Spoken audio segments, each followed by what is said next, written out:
Hey guys, in this video, I'm going to show you how to fix Mac's app not working on Roku.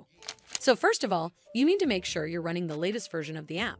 Press the home button on your Roku remote and then head over to the Mac's app right over here. Once the app is highlighted, press the star button on your Roku remote to open the options menu. Now it's loading the channel information, and then eventually it will pop up with a menu that gives you some options. We're going to go up and click where it says check for updates to make sure you're running the latest version of the app. Once it's updated, check if it fixes the issue. But if you still encounter this issue, then you need to hard restart your Roku device.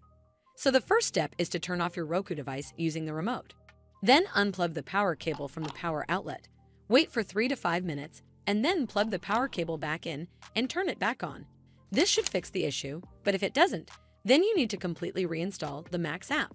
From the home screen, head over to the Mac's app right over here.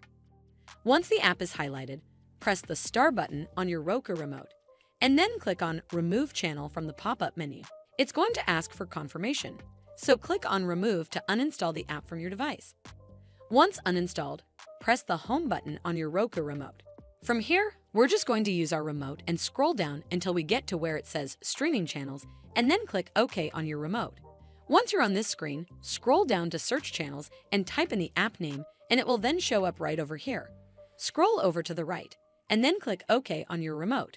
Then we're going to click OK on where it says Add Channel to install it back on your device. Well, that's how you fix Mac's app not working on Roku. I hope you found this video helpful, and if you did, make sure you give it a thumbs up to see more videos like this, and don't forget to hit that subscribe button. We'll see you in the next one.